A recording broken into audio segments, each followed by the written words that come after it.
mengirimkan, pertanyaan ataupun bahan diskusinya di kolom chat gitu ya. Tadi pada bisa kan ya di kolom chat, langsung aja diklik dan di-enter. Kalau belum di-enter entar kita nggak kebaca itu kira-kira ada apa gitu ya. Nah, untuk memberikan gambaran kita di awal, sebenarnya kita juga langsung pengen nanya ke Kang Ono nih. Oh, siap. Kang Ono sebagai pembuka gitu ya, gimana sebenarnya sistem AI, artificial intelligence, AI, akal imitasi ini mengumpulkan dan memanfaatkan data pribadi pengguna di balik layar itu sendiri? Silahkan Kang Ono. Jadi bukan cuma data pribadi ya, semua data dikumpulin. Wah iya, banyak ya jadinya ya, macam-macam ya? Iya, paling sederhana mah kalau kita pakai platform buat toko online misalnya, apa yang kita beli, apa yang kita pesen, apa yang kita search itu dicatat semua dan itu ditempelkan ke masing-masing user. Jadi Ono sukanya apa ketahuan, Vero sukanya apa ketahuan. Dari situ iklannya masuk sesuai yang kita suka. Itu di situ. Contoh lain yang agak menyebalkan adalah Google Map. Kenapa tuh Kang? Kita jalan kemana ya dicatat semua kan. Misalnya kita ke tempat healing yang menarik buat Vero misalnya. Ketahuan Vero suka healing di mana, kelihatan semuanya. Gitu. Kalau nggak percaya gampang deh. Coba aja iseng dimasukin history. Tapi sekarang Google Map udah mulai pasang ini ya, proteksi. Kamu ngizinin apa kagak? Dulunya kagak tuh, keluar semua tuh dulu. Kalau sekarang udah mulai insaf, dia dimarahin orang kali. Itu contoh Google Map. Contoh yang lain adalah googling biasa lah. Tulis aja iktp, keluar semua KTP kita, kadang-kadang keluar gitu. Nomor telepon keluar gitu. Kalau mau gombal banget bisa masuk ke ChatGPT, Grok atau Gemini, tulis namanya Savero Dwi Payana. Tolong keluarkan profil Savero Dwi Payana. Kalau keluarnya benar berarti datanya udah keluar ke sana. Gitu. Sederhananya mah gitu. Tapi sebelum terlalu jauh gini deh buat teman-teman semua ya. Saya tadi Savero ngingetin saya kasih hadiah ya. Tol Betul, Kang Ono, oleh-oleh nih buat kita. oleh silakan diakses hadiahnya di URL saya tulis di chat s.id/free minus OWP minus ebooks. Di situ ada buku-buku tentang AI dan di situ ada buku untuk SD, sekolah dasar, SMP, SMA, SMK, AI. AI buat itu termasuk buat guru. Jadi silakan dibaca. Kalau yang belum mengerti AI itu apa, silakan dibaca di situ. Tapi prinsip dasar pertamanya adalah AI hanya bisa pinter kalau dia bisa melakukan mata-mata dengan baik. Kalau dia gagal mata-matanya, AI-nya jadi bodoh. Jadi AI pinter karena mata-mata juga sih. Gitu aja dulu lah. Gitu. Silakan, Savero. Baik. Kang Ono terima kasih ya nih Kakak-kakak semua udah bisa dilihat di kolom chat dari Kang Ono udah dikasih oleh-olehnya langsung di awal. S.id garis miring free minus OWP minus ebooks gitu ya. Jadi silahkan ini tadi saya juga langsung coba klik dan isinya banyak banget. Banyak jurnal juga, ada materi-materi juga, dan yang paling menarik ada buku. Dan buku-buku ini buku yang tadi ya untuk, AI untuk SD, ini SD juga ada lagi ya, SD kelas 5, SD kelas 6, Ya, SMA, SMA juga ada SMA kelas 10, bahkan untuk SMK juga ada ada. tersendiri gitu Kang ya, jadi nggak cuma SMA tapi SMK juga ya? Oh iya, kasih catatan dulu ya. Buku-buku itu yang SD, SMP, SMA, SMK itu targetnya membuat siswa bisa membuat AI, bukan pakai AI. Jadi Jadi bukan lagi di level pengguna ya? bukan, itu bikin. Terutama yang SMK parah sih, bikinnya parah banget. Dia bikin kayak ChatGPT. Oh, oke, karena saya lihat ada soal coding-coding juga tadi di buku yang SMK ya? Iya, itu bikin soalnya. Yang kasihan gurunya kagak ada. Iya. Kang, ini link yang Kang Ono bagikan ini, Iya, boleh nggak nanti misalkan ada teman-teman sini yang mungkin punya kenalan di sekolah, guru itu iya. boleh dibagikan nggak ke mereka-mereka ini? Sangat disarankan buat dibagikan. Kalau mau Oke, lebih ekstrim bisa gini lah, kirim email ke saya kalau butuh buku, ada sekitar 20.000 buku, 500 gigabyte, silahkan kirim harddisk, saya kopiin semua perpustakaannya. wih, Free. banyak banget itu Kang ya, dan Ya itu lu semua free ya? titipin, masukin duit buat ongkir lah 20.000, udah. Iya, jangan sampai udah minta kayak gitu, terus ongkirnya USB-nya juga minta dari Kang Ono juga. Wah itu, aduh tega. Kang Ono makasih banyak ya. Ini juga langsung Sama-sama. ada yang komen nih, "Artificial intelligence tuh akan bagus jika datanya bagus." Ya itu kuncinya dah. Itu berarti Kangnya bener ya, setuju untuk itu ya? Nah, definisi data bagus panjang loh ceritanya sebetulnya. Itu ada di buku. Ini gue punya waktu panjang nggak sih? Gue kasih dikit aja ya, udah gitu gue bebas merdeka kan ya. Boleh. File sharing dikit ya, boleh ya. File sharing dulu dikit, dikit aja. Cuman daftar isi buku doang nih. Mhm. eh Outline gitu ya? ini kok nggak bisa di share sih? Ntar, kok nggak bisa sharing sih gue? Ini beda banget sih sharingnya ya. Bisa kok Kang, bisa diklik Oh aja iya gitu. iya iya iya. Oke oke oke oke. Oke, mudah-mudahan ini file sharingnya keluar. Saya akan masuk ke buku ini. Ini saya kasih daftar. Kok jadi dua kali nih? Mudah-mudahan udah kelihatan ya. Kelihatan? Langsung daftar isi nih, outline? Iya, ini menjaga AI supaya tetap terkendali menghadapi tantangan keamanan. Jadi ini intinya mengamanin AI seperti apa. Nah, bukunya tolong diambil yang ini kalau mau serius. Ini daftar isinya sih.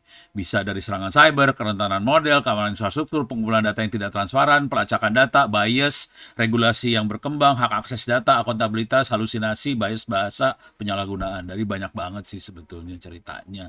Cuman karena tadi saya udah dinasihatin Vero, jangan ngomong yang terlalu teknis, ya udah daftar isi doang dah. Silakan dibaca.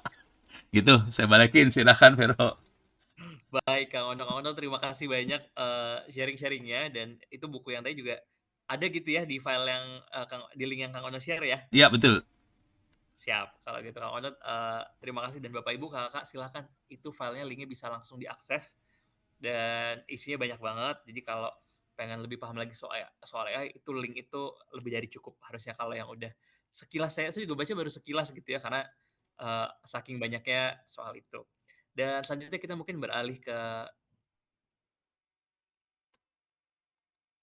BPSDM. Nah, Bu Kiki meskipun mungkin, AI udah masif, AI sudah banyak digunakan gitu ya. Tapi kalau secara regulasi gitu ya, regulasi apa sih yang mungkin menjadi, fondasi perlindungan mengenai data pribadi dan penggunaan AI serta mungkin kalau dari sisi literasi digital, Mhm. AI itu sesuatu yang aman nggak sih untuk dipakai gitu atau itu sesuatu yang membahayakan untuk kita semua? Silakan Iya, Bu Kiki. sebenarnya kalau bicara tentang AI kan tadi sudah disampaikan banyak ya, sama Kang Ono gitu.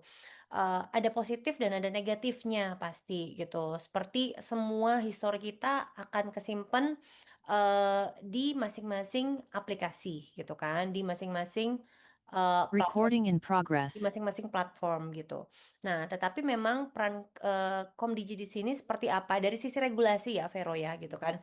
Kalau dari sisi regulasi pasti, kita ada UU ITE gitu, tetapi, pada tahun 2023 kita juga sudah menerbitkan yang namanya surat edaran mengenai etika kecerdasan artifisial gitu. Nah, ini menjadi salah satu, langkah kita yang menjadi rujukan awal untuk pelaku industri maupun sektor publik gitu kan, karena meliputi inklusivitas gitu kan, kemudian kemanusiaan, kemudian keamanan, bagaimana tingkat aksesibilitasnya, transparansi, kredibilitas dan akuntabilitas pun termasuk juga perlindungan data pribadi gitu dan juga kekayaan intelektual. Jadi dari sisi regulasi walaupun ada UU ITE, kemudian ada Undang-Undang Perlindungan Data Pribadi, tetapi juga kita pasti, melihat secara langsung apa nih, regulasi apa dari kebijakan apa yang bisa kita, segera buat untuk melindungi gitu ya, untuk melindungi. Jadi ada surat edaran. Nah, kita kan juga sekarang sudah ada, roadmap tentang kecerdasan artifisial atau AI gitu ya, gitu. Kemudian lagi nanti, pengembangan draft peta jalan atau roadmap ini kan juga menjadi salah satu panduan ataupun untuk pengembangan kecerdasan artifisial nasional secara holistik dan juga preventif gitu, termasuk tata kelolanya juga bagaimana. Yang namanya teknologi kan nggak mungkin kita hindari gitu, tetapi bagaimana kita sebagai masyarakat Indonesia gitu kan, sebagai SDM bisa meningkatkan skill kita. Jadi kita harus melihat sisi positifnya juga gitu kan, tetapi kita juga harus berhati-hati dari sisi negatifnya gitu. Nah, oleh karena itu ada program literasi digital, bukan hanya yang dikembangkan oleh Komdiji, tapi dari teman-teman siberkreasi juga melakukan kegiatan-kegiatan literasi digital gitu, untuk membahas terkait bagaimana bahayanya AI, bagaimana sisi positif dari AI. Karena kalau dilihat ternyata AI itu sangat membantu teman-teman UMKM loh, gitu. Jadi ada beberapa aplikasi yang bisa digunakan oleh teman-teman UMKM gitu kan, tinggal masukin fotonya, ya udah langsung jadi cantik kan beberapa, apa namanya, barang-barang yang disiapkan oleh teman-teman UMKM tersebut tanpa menggunakan lagi misalnya jasa fotografi ataupun video gitu kan, tapi menggunakan jasa,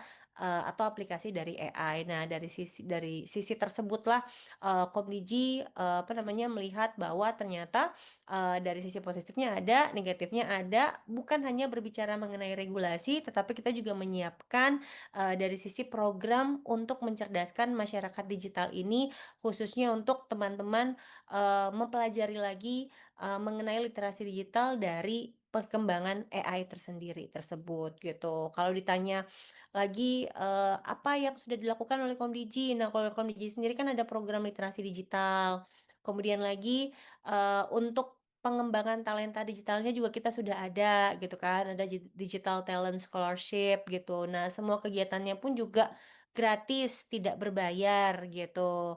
Kalau tadi, Kang Ono sudah memberikan, apa namanya, link buku-buku secara gratis, kalau di Komdiji juga sudah menyiapkan, apa namanya, sudah menyiapkan ya, aku izin share screen ya, sudah menyiapkan, platformnya gitu kan, platform untuk mengikuti kegiatan-kegiatan literasi digital secara gratis. Nah, ini bisa langsung teman-teman buka di digitalent.komdiji.go.id, banyak sekali semua kegiatan gratis dari Komdiji lakukan dan semuanya ini, memberikan sertifikat dan juga tersertifikasi gitu. Karena dari sisi dasar gitu, kemudian menengah sampai tingkat tingkat, paling atas lah gitu kan atau advance gitu. Jadi yang dilakukan oleh Komdigi itu banyak, bukan hanya berbicara mengenai regulasi-regulasi saja, tetapi pasti berkolaborasi dengan stakeholder dan juga menyediakan berbagai kegiatan mengenai literasi digital. Kurang lebih seperti itu ya, Vero, kalau dari sisi Komdijinya. Baik, terima kasih banyak mungkin dan ini saya juga langsung nyoba, buka Digitalent gitu ya. Itu bahkan nanti teman-teman kalau pas ngebuka, udah dikategoriin tuh, teman-teman apakah lulusan baru, mahasiswa, terus pengen tahu soal literasi digital dasar, pekerja terampil profesional, entrepreneur, ASN, Mhm, atau digital, leadership academy. Jadi benar-benar udah di-adjust sesuai dengan, profil mhm, teman-teman dan ini pasti teman-teman semua masuklah di sini bisa pilih salah satu, cocoklah, pasti ada yang cocok gitu ya. Bahkan ada juga belajar mandiri dan nggak cuma mhm. belajar, Ya ada belajar benar, mandiri ada juga, Bu, ya? belajar mandiri juga, betul. Heeh, ada belajar mandiri juga. Jadi nggak harus selalu menunggu kegiatan offline gitu kan, atau kegiatan, hybrid, tetapi kalau misalnya kita mau belajar secara mandiri, dapat sertifikat, nah itu kita juga bisa ikut yang namanya kelas micro skill, gitu. Jadi mau kapan aja misalnya nih Vero atau Mbak Puji lagi gabut gitu kan, "Ah, gue pengen belajar nih tentang AI," gitu. Nah bisa tuh. Nah mungkin nanti izin Kang Ono, mungkin beberapa materi dari Kang Ono bisa kalau misalnya diperbolehkan dimasukkan ke dalam LMS kami ya, Kang Ya, Ono gitu kan. Jadi bisa diakses oleh siapapun nih Kang Ono karena, di kita kan sudah bekerja sama dengan teman-teman Kemendagri, Kemenduk Bangga, kami juga kerjasama dengan teman-teman LAN untuk memanfaatkan, LMS di Digitalent Komdiji ini, untuk bersertifikasi kepada seluruh peserta yang mengikuti beberapa atau berbagai pelatihan di sini, Kang Ono. Jadi kami justru langsung, minta izin nih sama Kang Ono. Jadi tadi yang udah dikasih gratis itu kita bisa obrolin lagi ya, Kang Ono eh, ya, untuk langsung dimasukin beberapa materi-materinya. Jadi untuk memperkaya, apa namanya, memperkaya materi dan berkolaborasi ya. juga nih, Kang Ono. Jadi bukan hanya, nanti lihat, "Oh, mukanya Vero lagi yang kelihatan nih, Kang Ono, di materi kita," gitu kan. Atau mukanya teman-teman siberkreasi lagi ya, ternyata banyak banget yang bisa kita kolaborasi untuk memperkaya teman-teman mengenai literasi digital dan AI ini. Ya boleh silahkan. Jadi itu Nah, pakai terima kasih Kak Ono. pakai lisensinya adalah Creative Commons CC Mhm, by. Sisi. mhm, Jadi silahkan di copy. Tapi jujur siap. dulu ngomong, saya udah pernah ngasihin Pak Boni sih sebetulnya. URL e-learning kita di TTS kita kasih database-nya ke Pak Boni sebetulnya. Oh, Silahkan dipakai gitu, free. siap, Ya, bayarnya gampang sih, lu pakai doa aja, doain yang bikin supaya amal ibadahnya siap. diterima dan dilipat gandakan. Dah. Amin, Masya Allah itu Amin. pahalanya sampai akhir Akhir Iya. puncak lah menembus langit pokoknya tuh. lah ya Itu Nurullah. maksudnya Nah itu doanya tolong doa setiap habis sholat selama lu hidup. siap Kang Ono karena udah ada lampu hijau dari Kang Ono ya, jadi kita bisa langsung eksekusi nih Kang Ono. Karena kita Iya. masih berbagai kegiatan Kang Ono untuk AI ini ke masyarakat. Kita kan bagi 4 segmen nih, ada pendidikan, Iya. kemudian lagi pelaku usaha, ada teman-teman ASN gitu kan, PNS, TNI, Polri Iya. gitu. Kemudian ada dari komunitas juga. Nah, ini kita bisa manfaatkan materi-materi dari Kang Ono ini biar bisa semakin meriah lagi Boleh. berbagai Kalau mau lebih AI. gila bisa ngopi harddisk saya ada 12 tera sih. Siap, nanti kita apalagi kita juga ada targetnya teman-teman SMK ya Kang Ono gitu kan, teman-teman Oh iya. yang lainnya. Jadi ini juga mungkin mengajak mungkin banyak beberapa komunitas yang belum terlibat di kegiatan literasi digital Komdiji, kami juga mengajak ya Vero. Jadi khawatirnya nanti dibilang ah lu lagi Iya. gitu kan. Nah, ini kita mengajak berbagai komunitas lokal gitu kan yang mungkin belum pernah bekerja sama dengan Kementerian Komdiji, jadi tidak ada eksklusivitas kegiatan literasi digital, kami membuka seluruh peluang kerjasama dengan berbagai mitra untuk mengadakan kegiatan literasi digital ini. Jadi benar-benar terbuka gitu kan. Iya. Kalau tambahin aja sih, dosen saya di kampus bisa dikerjain juga sih kalau mau. Kemarin kita Oh siap, siap dong Kang Ono Dikerjain pasti nih. dikerjain lagi.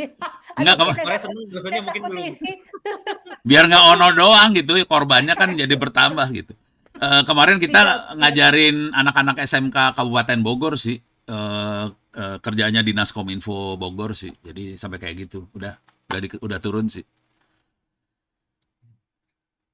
Baik, makasih banyak nih Kang Ono, Bu Kiki gitu ya. Jadi alhamdulillah nih bisa jadi, matchmaking juga dan tentu teman-teman kalau udah kayak gini kan yang paling untung siapa? Yang paling untung kan teman-teman semua gitu ya. Melalui satu platform bisa dapat berbagai, pengalaman untuk belajar yang itu tentu nggak cuma sekedar belajar tapi juga bersertifikat kan, lumayan gitu ya. Dan mungkin lanjut ke Mbak Puji. Nah, Mbak Puji kalau dari pengalaman, Mavindo, kan sekarang suka ada ya karena teknologi makin canggih kan penyalahgunaan data juga jadi ikutan makin keren gitu ya, makin macam-macam.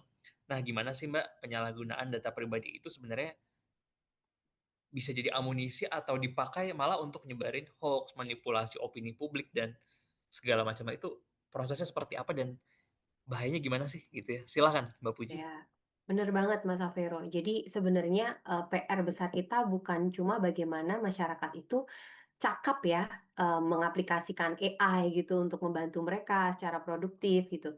Tapi juga membuat mereka paham juga dampak negatifnya. Tadi Mbak Kiki juga udah sampein tuh ada, eee, negatif dan positif sama kayak digital gitu ya, karena AI itu juga bagian dari digital. Dan kalau kita ngomongin AI terkait dengan perspektif, manipulasi data, hoax dan, mungkin lebih tepatnya tadi, Mas Safiro bilang, "Ini apakah bisa sih, disalahgunakan?" Jawabannya iya. Nah, itu buat apa aja kira-kira? Sebenarnya kalau kita cek sendiri kemarin gitu ya, ketika kita pilkada, ketika kita pilpres gitu ya, sebenarnya banyak sekali, kita itu terbiasa membuka gitu ya, konten-konten yang relate sama kita, gitu ya. Dan itu teman-teman, ada, algoritma AI yang bekerja. Jadi itu bisa terbaca, mereka membaca, mereka memprofil kita, kebiasaan kita, kerentanan kita itu terbaca oleh mereka. Siapa sih di antara kita yang mudah terpecah agama? Tahu gitu mereka ya. Terus siapa yang cenderung percaya pada teori konspirasi? Tercatatlah pola perilaku kita. Nah, itulah akan bisa tertarget gitu ya. Pesan hoax itu bisa disesuaikan dengan tepat untuk mengenai sisi emosional kita, masyarakat Indonesia gitu ya. Nah, Itu pun berkaitan dengan, pernah ingat nggak sih kasus Cambridge Analytica, ya kan? Nah, ya saya nggak perlu sebut platform gitu ya, tetapi itu adalah, kasus yang besar dan di situ kita bisa belajar bersama bahwa micro-targeting hoax itu bisa, karena bisa disesuaikan untuk kelompok tertentu. Nah, orang sering cari topik tertentu terkait dengan sekarang mungkin kebencanaan gitu ya. So, itu bisa terbaca dan ini bisa menjadi, bagian dari micro-targeting hoax. Komunitas-komunitas yang, apa, diberi konten manipulatif gitu ya dan ini juga mohon maaf, orang akan terpancing gitu ketika, pola perilaku kita dibaca oleh algoritma AI gitu. Nah, salah satunya lagi mungkin teman-teman juga tahu ya, ada banyak sekali hoax-hoax belakangan ini terkait bencana, terus ada, binatang gitu ya, yang seolah-olah membantu binatang lain naik ke perahu gitu ya. Bener-bener kayak real gitu ya, ternyata tuh AI gitu ya. Nah, itu, kalau kita lihat itu adalah deepfakes. Susah banget bedain antara asli dan enggak gitu dan, AI mungkin membantu kita tadi memudahkan kita untuk mengedit-edit lah, bikin fun buat kita. Tapi sekali lagi fun bagi kita, tapi kalau kita sebarkan tanpa konteks dan tanpa informasi bahwa itu adalah hoax, kita nggak ngasih tahu itu adalah deepfakes, tentu saja itu kita mungkin entah entah secara sengaja atau tidak sengaja kita sedang menipu gitu ya, menipu orang. Nah, eee, tentu saja terkait dengan itu jangan, berbicara hanya soal kebencanaan. Pernah ada kasus gitu ya, mahasiswa di satu kota tertentu, nggak perlu saya sebutin, universitasnya juga nggak perlu saya sebutin, tapi ada satu orang yang memanipulasi foto teman-temannya. Sehingga fotonya itu jadi sorry porn gitu ya, jadi porno, foto gambar porno ya. Jadi dan lebih lebih parah lagi, kasus di Australia itu malah dijual di situs, dewasa. Nah, itu kan akhirnya apa ya, tentu saja bahwa data kita, bahkan foto kita yang di Instagram, di Facebook itu bisa jadi diambil, dicuri oleh oknum-oknum yang tidak bertanggung jawab dan tentu saja itu, dipergunakan misalkan disalahgunakan untuk, deepfakes gitu ya, bahkan dikomersialisasi secara personal oleh orang tertentu. Nah, inilah yang bahaya gitu karena, secara tidak sadar gitu ya, kita juga akhirnya sering membagikan foto-foto kita gitu ya, kayak mungkin foto-foto kita di mana-mana bisa diketik gitu ya, nama kita keluar. Terus mungkin ada orang yang tidak bertanggung jawab bisa menggunakan itu, sebagai, materi untuk membuat hoax gitu. Nah itu, terutama, bagaimana sih terkait dengan, penyalahgunaan ini kemudian harus kita sikapi. Nah, tentu saja bagi masyarakat, tentu saja kita harus lebih hati-hati lagi ya, karena ternyata data-data kita bisa bocor, perilaku kita bisa dibaca oleh algoritma AI. Nah, bukan berarti kita, antipati terhadap AI, tetapi kita harus paham ada hal-hal yang harus kita batasi gitu ya, karena kita bisa jadi micro targeting bagi, penyebar hoax gitu ya. Perilaku kita bisa dibaca, kita bisa, dimanipulasi gitu ya oleh orang oknum-oknum yang tidak bertanggung jawab. Baik, terima kasih, Mbak. Iya nih, di kala bencana saya juga ngelihat banyak banget konten-konten yang, Kayak eee lucu gitu ya. iya iya, dan pas Ada saya lihat ada harimau ngambil apa, kambing atau sapi gitu, iya iya, dipinggirin gitu bener kan. bener. Saya lihat di TikTok lagi tuh. Aduh, Percaya nggak Mas Savero? nah, itu awalnya saya percaya, tapi pas saya kan saya jadi mikir ya kayak, kok kok kayaknya nggak mungkin deh ya gitu. Terus saya coba-coba lihat lagi, saya coba telaah lagi. Oh iya, ternyata nih kayaknya kontennya bikinan karena posisi si kuping sama tangannya tuh kayak nggak pas gitu loh. Kayak, wih, tapi emang harus detail dan jeli banget, sampai bisa tahu bahwa itu konten bikinan AI. Iya iya, dan sebenarnya kan kita juga ada AI, generate ya, yang juga bisa membantu kita mendeteksi, hoax itu gitu, dan sebenarnya setiap AI, setiap output dari, gambar atau video AI yang keluar dan kita bagikan, itu ada watermark yang nggak kelihatan gitu. Jadi sebenarnya kita bisa karena nggak kelihatan sih bagi mata kita enggak, tapi kita bisa, menggunakan, AI juga, tools AI juga untuk melihat apakah itu, dibuat oleh AI atau tidak gitu. Cuman kan masyarakat taunya, "Wah ini beneran." Bahkan anak saya lari-lari, "Mama mama lihat ada gajah menyelamatkan kambing." Kayak gitulah Mas Safero, dan itu bikin saya ketawa aja. Yuk coba kita pakai, ini yuk, pakai, Scene ID atau Google Google DeepMind yuk, coba kita bongkar yuk gitu. Kita main gitu kan. Oh ternyata itu, 99 klon ya Mah, berarti itu hoax? Iya gitu. Jadi akhirnya kita kayak belajar bareng gitu kan. Tapi lucu gitu ya, anak-anak kecil tuh percaya. Mungkin kita juga percaya gitu ya Mas ya. Benar benar. Ya saya juga awalnya percaya tapi setelah saya telah, oh ya ternyata enggak. Tapi ya itu, butuh waktu dan butuh apa ya, eee, bukan keseriusan ya, rasa penasaran yang tinggi untuk make sure meyakinkan diri bahwa ini kayaknya nggak asli deh, gitu. Tapi kalau cuma sekilas lewat, wah itu gampang banget sih Karena tertipnya gitu ya. karena angle-nya juga sih, Mas, angle-nya juga. Jadi kayak seolah itu kayak deket gini loh, karena kalau itu kamera bener nggak akan kayak gitu kan sebenarnya. Karena Betul angle-nya bisa betul. kayak ngikutin gitu, sinematik banget gitu. Apakah lagi bikin film gitu. Iya, apakah bikin film atau enggak gitu ya. Iya iya. Terima kasih Mbak Puji sharing-sharing-nya dan ini mungkin sekaligus juga ngingetin kita akan bahayanya teknologi gitu ya. Jadi silahkan Bapak, Ibu, Kakak-kakak semua kalau melihat sesuatu dicek and recheck lagi, tidak semua sesuatu yang Bapak, Ibu, terima itu semuanya 100% benar.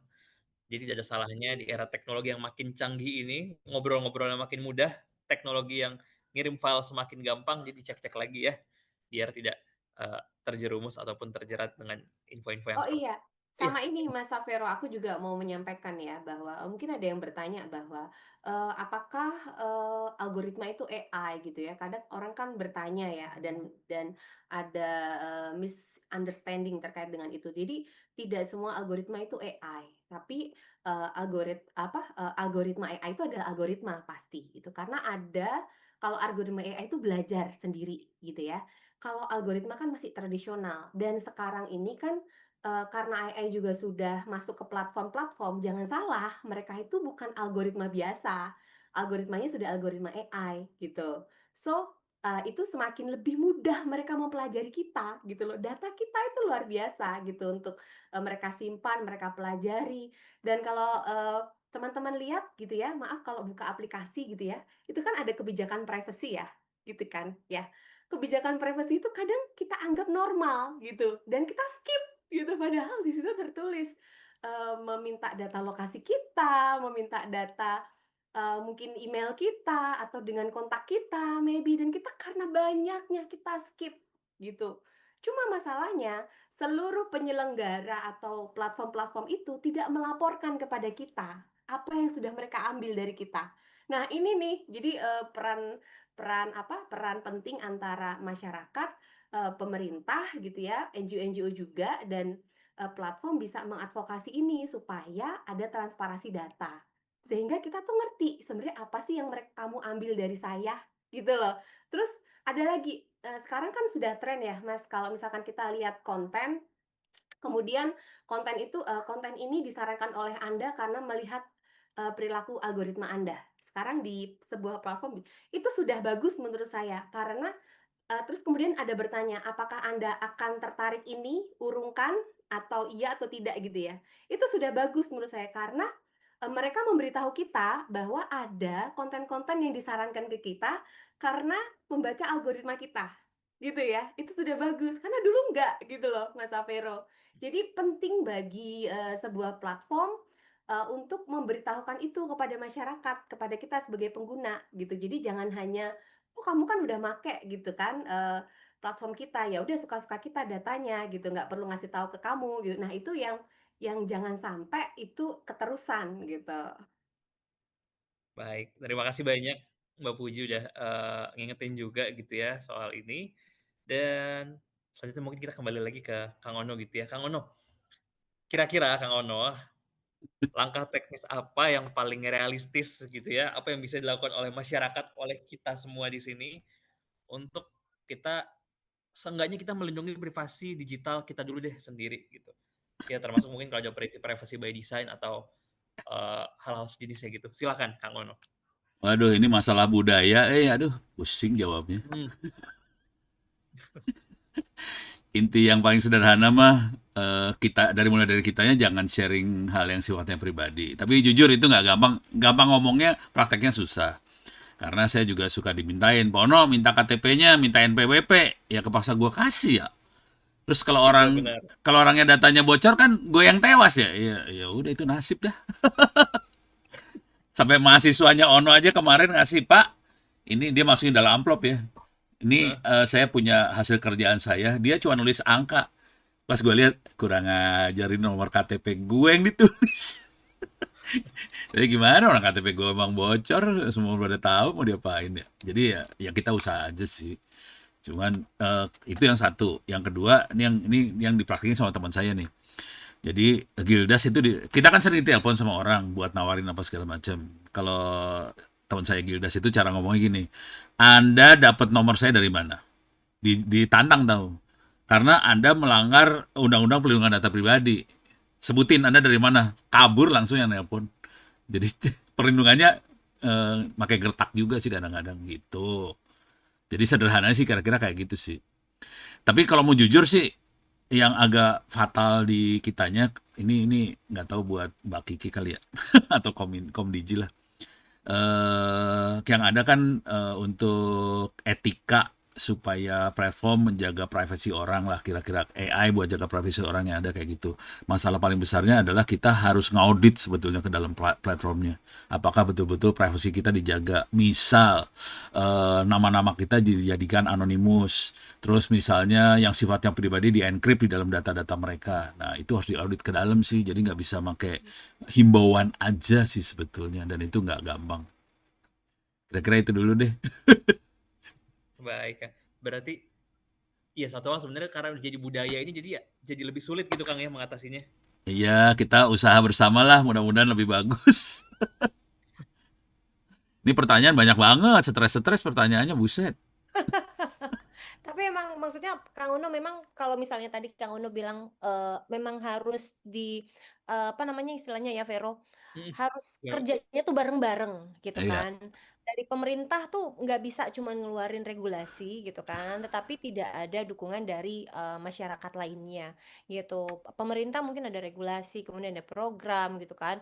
Dari sisi Mbak Puji pun teman-teman komunitas juga pasti sudah bahkan sudah memiliki platform sendiri gitu kan, jika ingin ada yang melaporkan ini hoax atau tidak, di luar dari yang dipunya dari pemerintah ya, dari Komdiji gitu kan, tapi dari iya, teman-teman Mafia juga punya.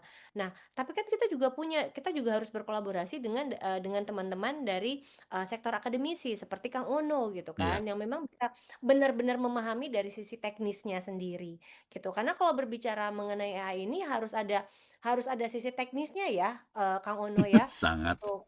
Bener, harus harus memahami dulu bener teknisnya seperti apa, gitu. Makanya nah mungkin, kalau dari sisi yang paling, gampangnya adalah memahami sebenarnya ini hoax atau bukan, gitu kan. Ini sebenarnya menggunakan aplikasi deepfake atau bukan, Ya, gitu. Kalau tadi contohnya Mbak Puju udah bilang bahkan, anak saya udah ya maksudnya kita sambil ketawa-ketawa aja gitu kan nonton video, di TikTok, apa, ngelihat apa, bahkan mungkin ada yang bisa menggambarkan sejarah, apa namanya, sejarah zaman, itu Majapahit Majapahit gitu ya. kan ya iya, sejarah-sejarah yang sebelumnya lah. Jadi kita kayak, bener-bener melihat secara langsung. Padahal kan kita nggak tahu, kita harus melihat sejarahnya dulu, harus membaca dulu dan melihat videonya ini benar atau tidak gitu kan. Nah, jadi memang benar-benar butuh kolaborasi bersama dengan berbagai pemangku kepentingan gitu kan untuk memahami AI, manusia, dan masa depannya ini akan seperti apa. Tetapi kembali lagi ya, apa namanya, dari saya pribadi, kalau dari manusianya sendiri tidak mau meningkatkan skillnya, tidak mau memahami, ya udah kita akan stuck di situ aja bahwa kita akan mempercayai apa yang kita lihat, gitu kan. Vero melihat gajah misalnya melahirkan kambing, kalau Vero maunya di situ terus gitu, kita akan termakan dengan hoaks tersebut. Dan sekalinya kita nge-likes gitu kan, kita likes, apa namanya, konten tersebut ya Kang Ono, kita kan akan langsung, terpetakan, oh si Vero sukanya yang hal-hal yang seperti ini, konten-konten yang seperti ini, dan itu akan muncul terus, gitu. Sama halnya tadi seperti Kang Ono ketika bilang, kita belanja apa, kan, nah itu akan ter terus tuh di history e-commerce kita gitu kan. Kita jalan kemana aja, lewat mana aja, kita akan terus diarahkan ke jalan yang sudah sering kita lalui tersebut gitu. Jadi benar-benar kembali ke diri kita lagi gitu kan, sejauh mana kita mau mengasah skill kita, kecakapan kita, sejauh mana kita mau berkolaborasi dengan berbagai stakeholder untuk mencerdaskan dan memberikan pemahaman mengenai AI, manusia gitu kan, dan masa depan ini. Nambahin dikit, nambahin.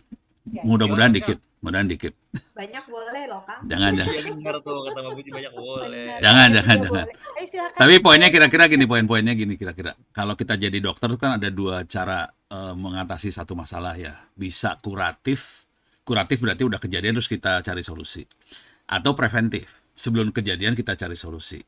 Misalnya tadi yang melaporkan hoax lah, apa segala itu kategorinya kuratif sih sebetulnya. Udah kejadian terus kita lapor, terus berharap Komdigi atau aparat atau siapapun menyelesaikan masalah itu.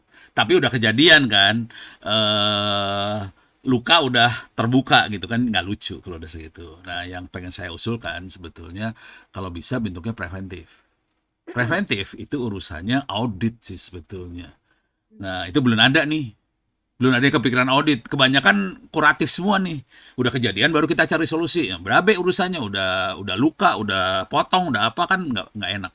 Nah, kalau bisa preventif artinya kita punya kemampuan buat ngaudit si platform apakah memenuhi kriteria tadi perlindungan data pribadi lah apa segala macam.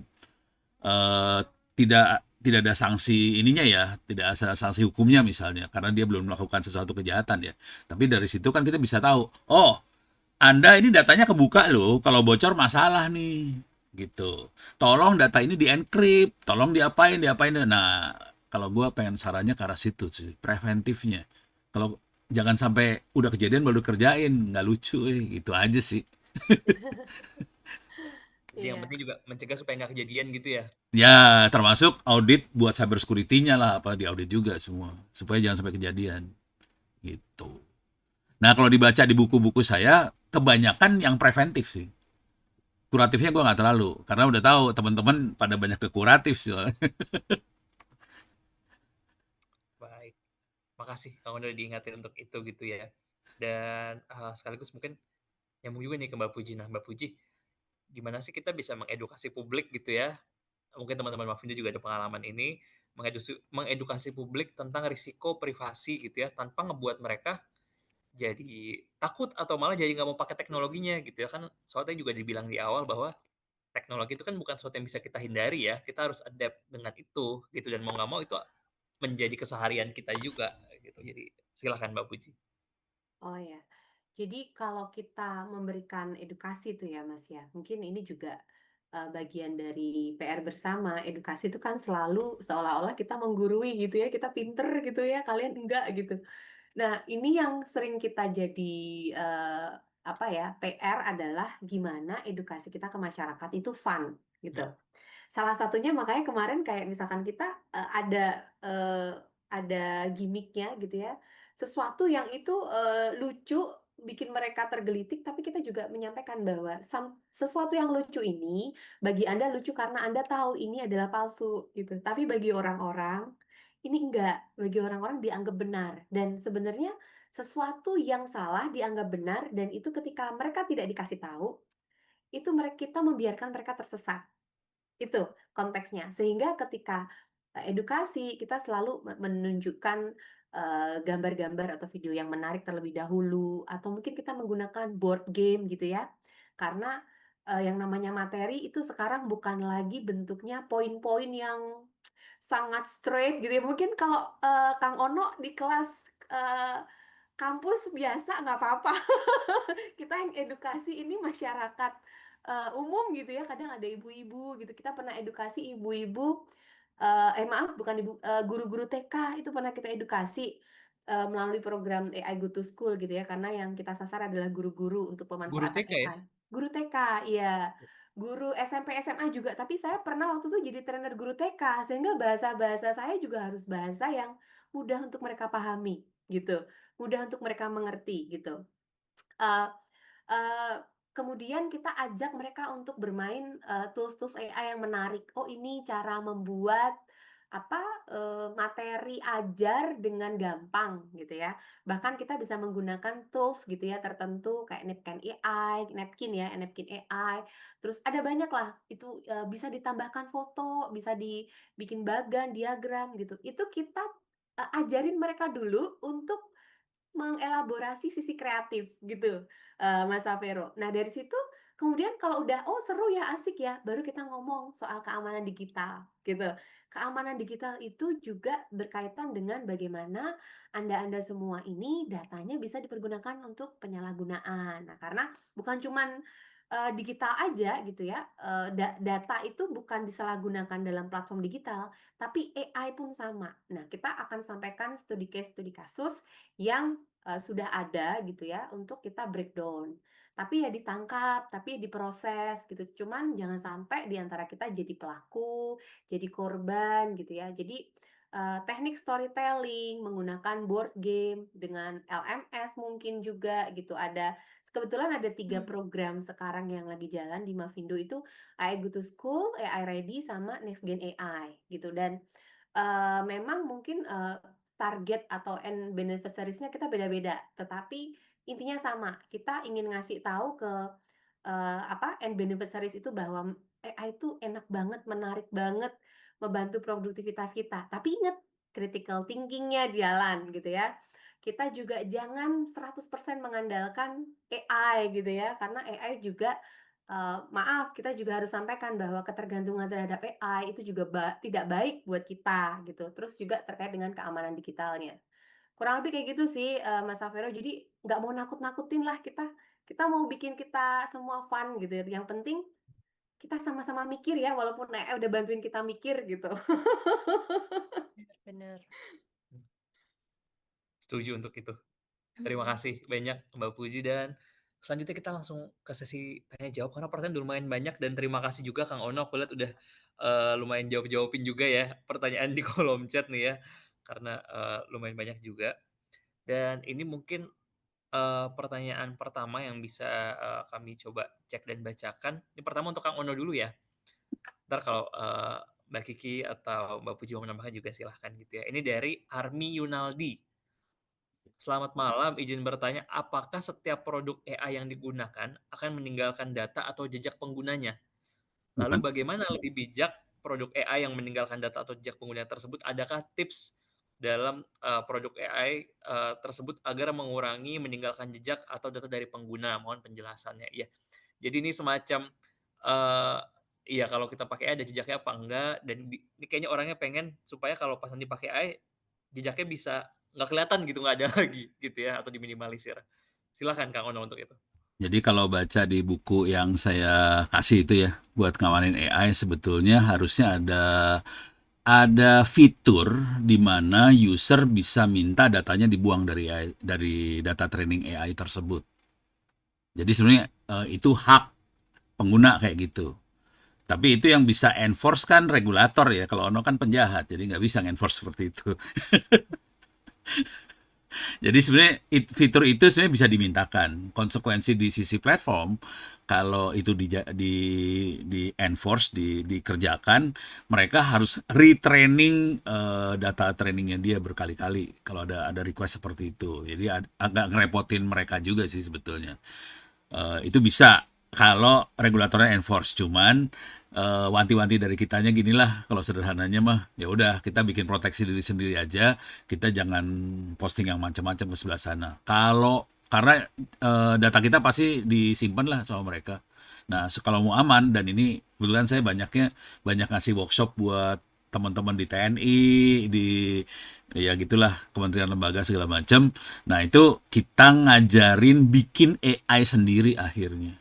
Jadi solusinya sederhana sih. Kita bikin aja AI sendiri, nggak usah pakai platform-platform itu. Nah, itu udah aman aja data. Karena jujur aja ya, TNI dan teman-temannya segala macam itu datanya sangat sensitif dan sangat berbahaya kalau ditaruh di platform seperti ini. Ya udah, kita bikin sendiri kepaksa. Deh, simple. Perusahaan-perusahaan juga bikin gitu semua sekarang. Banyak bikin AI sendiri. Makanya nih tahun depan ini 2026 ini orderan bakal naik sih. Ini lagi soal perdukunan ya.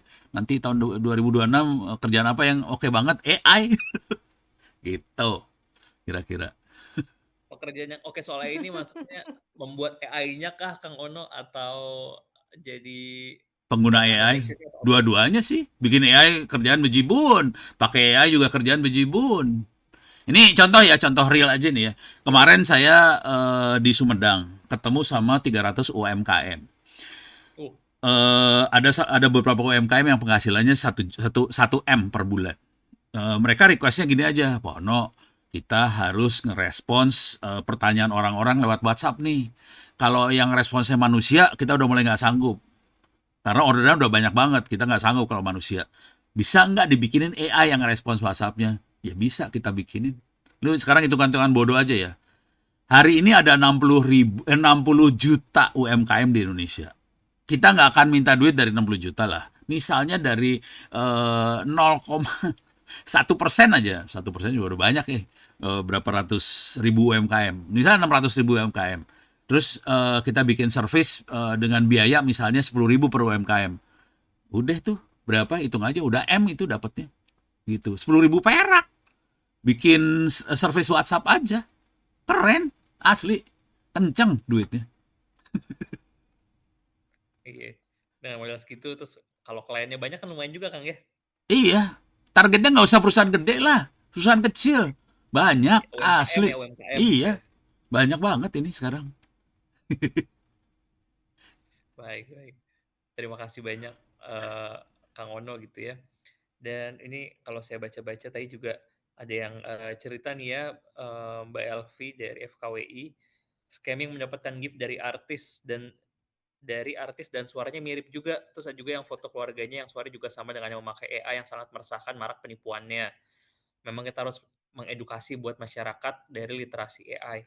Ya, saya pernah lihat beberapa video kayak dia seakan-akan ditelepon langsung video call bahkan sama Raffi Ahmad, sama Baim Wong yang dapat hadiah, dapat apa gitu ya, tapi ternyata AI. ya itu penipuan AI gitu ya.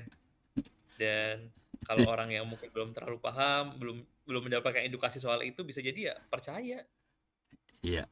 Ya ini Mbak Puji nih, mudah-mudahan bisa dapat energi banyak buat memintarkan orang Indonesia. Aduh, Amin gitu. Nah, amin. Tapi Pak Ono bantuin ya sama Mbak Kiki ya. Jangan kasih beban saya sendiri. Oh, gue pikir lu aja yang dikorbanin. Kita mendoakan ya Kang Wono ya. Iya, iya. Kita doakan supaya Jiwa semua lancar dah. amin. Amin. Ini kayak Tuturi Handayani ya mendorongnya dari belakang nih. Iya, bukan mendorong, menjuntrung, membuat terperosok. Iya. Nah tadi, Bapak Ibu, Kakak entar juga akan ada, link absensi sekaligus itu entar kalau diisi Bapak Ibu, Kakak akan dapat, sertifikat juga otomatis langsung ke email, nanti akan, di-share gitu ya ke teman-teman. Dan selanjutnya saya tertarik dengan pertanyaan yang, untuk Bu Kiki gitu ya, yang, paling terakhir nih di kolom chat saya lihat dari Adang Suryana. Beliau salah satu pengajar mata pelajaran informatika di sebuah SMK. Tadi juga, sempat disinggung tentang kerjasama dengan SMK gitu ya. Saya tertarik dengan mengembangkan tepatnya lebih membangun kepedulian bersama antara siswa-siswi dan guru untuk melek digital terutama pada konten dan medianya. Apakah bisa dibantu dalam pengembangan konten dan media untuk, kolaborasi atau kerjasama lainnya dengan sekolah gitu ya. Mungkin, selain bentuk kerjasama atau kolaborasi mungkin boleh juga di-share gitu ya Bu Kiki, Kang Ono ataupun Mbak Puji juga, kira-kira ada nggak sih materi-materi yang mungkin, bisa diberikan, yang bisa dipakai juga gitu ya, katanya kayak Digitaland atau seperti apa gitu? Silahkan Mhm. mungkin awali dari, Bu Kiki. Iya, kalau sebenarnya untuk, SD, SMP, SMK kita juga sudah kerja sama ya, dan bahkan, sebenarnya kalau di Digitalan sendiri memang sudah ada juga gitu, materi-materi pelatihan, AI dasar ataupun mungkin coding untuk SD juga kita sudah ada. Nah, tadi kan juga sudah izin sama Kang Ono ya, izin Kang Ono gitu kan beberapa materi dari, buku AI dari Kang Ono sendiri juga rencananya akan kita masukkan ke dalam LMS di Digitalan kami. Nah, tapi mungkin aku tuh lebih seneng kalau misalnya dari sekolah itu mereka sebenarnya sudah punya entah itu buku atau kurikulum yang memang mereka sudah miliki, tetapi ternyata belum diketahui oleh banyak pihak, gitu kan. Atau mungkin ini masih masuk dalam mata pelajaran yang sifatnya itu adalah ekskul. gitu. Nah, itu bisa kita kembangkan secara bersama sebenarnya. Jadi kerjasamanya adalah mungkin melakukan pelatihan untuk anak didik dan juga tenaga didik gitu kan untuk membahas AI, tetapi kita juga bisa kerjasama terkait pengembangan materi atau kurikulum yang memang sudah ada di sekolah tersebut. Jadi buat Kang Adang nih bisa sekali ditujukan nanti kerjasamanya langsung ke Kementerian Komdiji, ditujukan ke Kepala Pusat Pengembangan Literasi Digital jika ingin memang langsung bekerja sama, karena kita tidak menunggu bola, tetapi kita biasanya langsung menyamperin bola tersebut, apalagi sudah ada apa namanya, sudah ada ketertarikan dari teman-teman di salah satu SMK sini ya. Aku juga nggak tahu nih Kang Adang di mana ya, apa di Bandung atau mungkin di mana gitu kan. Nah, mungkin bisa langsung dikirim aja kerjasamanya ke kami gitu kan. Mau kerjasama apapun itu, mau bentuk kegiatan pelatihan ataupun pengembangan materi juga sangat diperbolehkan, gitu. Baik. Oh, itu di Bandung dijawab tuh Bu Kiki. Oh, di Bandung, ya ya ya. Oh, kalau di Bandung kita jadi sebenarnya kita tuh punya pandu literasi digital ya, eee, teman-teman semua gitu kan. Nah, pandu literasi digital ini kan perpanjangan tangannya Komdiji di daerah-daerah. Nah, kita juga punya nih di Bandung, nanti mungkin bisa diinfoin letaknya di mana SMK-nya gitu kan. Jadi biar teman-teman pandu literasi digital kami yang langsung berkoordinasi di daerah dan juga atau dibalik bisa langsung ke kami, nanti kami yang meminta teman-teman pandu literasi digital khususnya di wilayah Jawa Barat untuk langsung mendatangi teman-teman di SMK manapun yang membutuhkan kolaborasi kegiatan literasi digital. Baik, terima kasih banyak. Kalau kamu nih pertanyaan juga sekalian nih, kalau Kampus tuh kampus kalau kampus. semua iya semua bisa gitu kan, SD, SMP, SMK, semuanya bisa gitu. Jadi memang kita membuka karena kan tadi target kita kan ada untuk literasi digital untuk pendidikan. Jadi mau pesantren gitu kan, mau itu madrasah sanawiyah gitu. Nah, itu kita semua membuka peluang kerjasama dengan seluruh stakeholder. Baik. Terima kasih banyak Bu Kiki, Kang Ono, atau Mbak Puji, mungkin ada yang mau ditambahkan untuk pertanyaan ini? Ya, saya mau menyampaikan saja, ini sebenarnya Mas Zek ya, ketua Oh, presidium kita nih yang pas banget buat oke. jelasin ini. Karena Mas Zek juga salah satu, tim ahli bersama, tim-tim yang bersama dengan beberapa anggota yang lain yang sudah menyusun, dan menulis gitu ya kurikulum, terkait dengan kecerdasan buatan, coding dan kecerdasan buatan. Nah, ini kerjasamanya dengan Kemendikbud gitu ya. Makanya bolak-balik Mas tuh bolak-balik ke Jakarta untuk nyusun ini, tapi memang pada saat ini sedang ada penyesuaian regulasi gitu, sehingga belum bisa langsung dipergunakan gitu. Kalau rencananya sih akan dipergunakan nanti tuh di tahun depan, karena, tentu saja untuk, tidak mudah ya bagi sebuah kurikulum itu langsung kita kita distribusikan, kita diseminasi, ada proses-prosesnya. Tapi, materinya atau kurikulumnya itu udah ada. Berarti ini berita baik banget ya buat tadi Bapak guru yang nanya ya. Karena ini kurikulumnya terkait bukan hanya TIK aja, tambahannya adalah coding dan AI gitu. Jadi bagaimana anak-anak murid gitu ya, pendidikan dari SD, MI, SMP, atau MTS, bahkan, SMK, SMA juga sekarang bukan hanya diajari untuk, cakap teknologi, tapi cakap AI, coding juga. Pun pasti di dalamnya juga ada materi-materi terkait dengan, etika, tanggung jawab AI, resiko, keamanan, dan lain sebagainya. Ya, Baik, terima kasih aku banyak. tambahin dikit dari Silakan Kang Ono. Kang Ono jadi juga saya lihat udah nge-share ini ya, kalau mau kerja sama-sama ITTS gitu ya. ya ini kebanyak dinas-dinas sih pada kerja sama kita juga sih soalnya bukunya kan dibutuhin sama guru-guru juga. Tapi kira-kira gini lah, jadi itu buku silahkan dipakai, mau di copy kemana juga silahkan. Itu oke urusan buku. Yang kita lakukan sekarang adalah juga kita bikin perpustakaan digital, bentuknya hard disk. Di dalamnya ada buku-buku sekolah, juga ada Wikipedia offline, terus ada tryout buat kelas 1 sampai kelas 12. Buku AI-nya ada di situ juga. Yang sedang kita buat di perusahaan digital itu adalah AI lokal. Maksudnya kita bikin kayak ChatGPT lokal. Pakai CPU bisa jalan di situ. Cuman modelnya kecil jadi nggak sepintar ChatGPT lah kira-kira kayak gitu. Kita lagi berjuang supaya buku-buku sekolah tadi dimasukkan ke dalam AI tadi supaya bisa jalan di CPU. Ini agak berat karena yang bagus punya GPU tapi mahal. Kenapa kita bikin lokal? Supaya sekolah-sekolah di daerah 3T, di Indonesia Timur yang nggak ada internet bisa tetap pinter gitu. Ini free, nggak usah bayar apa-apa. Silahkan kontak, tapi tolong kirim hard disk di packing yang baik supaya nggak rusak. Nanti kita copyin itu semua 500 giga ya. Semuanya 500 giga, silahkan dikirim. Nanti kita kirim. Hari ini ada ratusan sekolah sih yang udah make free gitu. Mantap, terima kasih banyak Kang Ono tadi. Filenya kurang lebih 500 giga, jadi Bapak Ibu mungkin kalau berkenan mengirim hard disk yang 1 tera gitu ya, Ah, biar slotnya setidaknya 1 tera biar slotnya lebih aman dan semua materi bisa tersaring, bisa uh, masuk gitu kalau pokoknya ya. 1 tera, gua ngopinya jadi manual.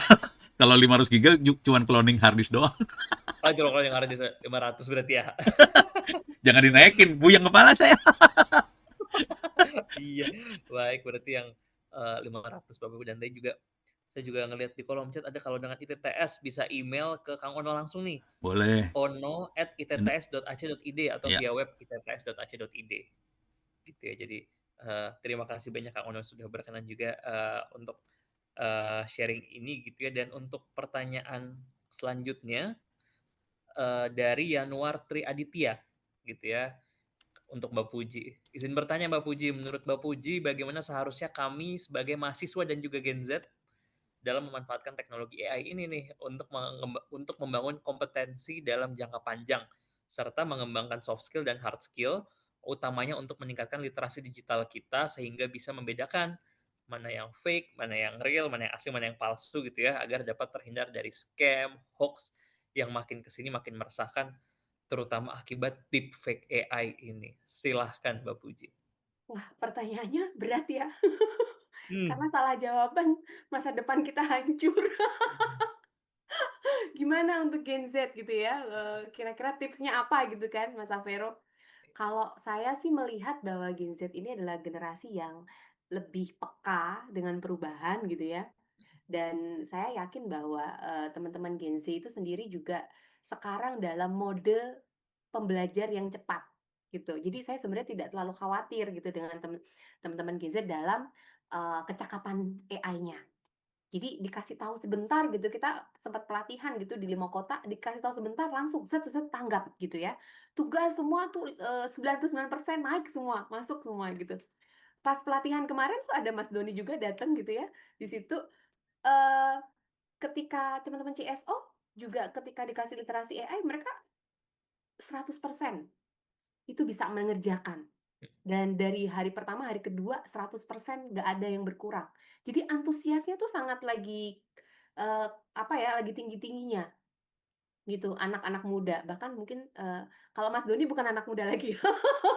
Mungkin ada Mbak Mira juga, tapi jiwanya muda sih. Tapi jiwanya muda gitu ya. Dan, saya meyakini bahwa kalau untuk kecakapan, untuk soft skill seperti itu, mudah ya untuk, Gen Z itu mengikuti perkembangan zaman, dikasih tahu sekali udah paham, bahkan autodidak juga langsung gitu ya, langsung masuk tercerap dengan baik. Nah, masalahnya adalah kita gitu ya, kita belum, mencerap 100% pemahaman bahwa, di dalam penggunaan AI itu ada impact-nya yang kita saat ini sedang, mungkin di tahun-tahun 2025 ini adalah tahun-tahun tertinggi gitu ya, kita, sangat fokus pada AI gitu.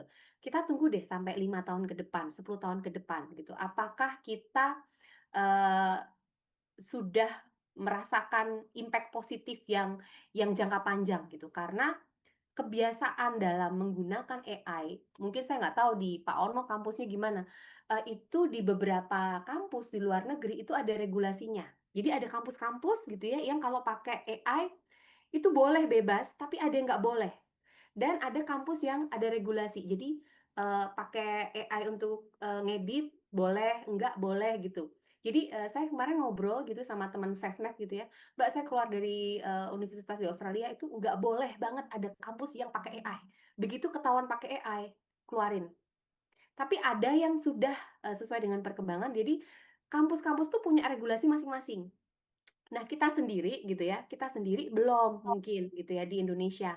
Kita lagi girah-girahnya, eee, meningkatkan kemampuan untuk menggunakan, tetapi kayak misalkan plagiarism gitu ya, kemudian, bagaimana terkait dengan, etika, karya gitu ya, art gitu ya, seni, apakah menggunakan seni itu merupakan dari udah menggunakan AI itu bisa dibilang seni gitu ya, itu akan jadi perdebatan yang panjang kalau kita ngomongin soal etis gitu. Nah, inilah yang nanti sebenarnya akan kerasa banget di 5 tahun ke depan, bukan lagi soal gimana meningkatkan kecakapan. Nah, Gen Z ini dituntut untuk berpikir keras bahwa, terkait dengan AI ini ada loh yang harus direm gitu, ada yang harus kita, ini jangan begini, ini jangan begini. Nah, ini masalahnya adalah di Indonesia kita lagi nyusun gitu ya Mbak Kiki ya, pelan-pelan gitu ya, dan regulasi itu harus didorong dengan perlahan, karena nggak mungkin tiba-tiba ada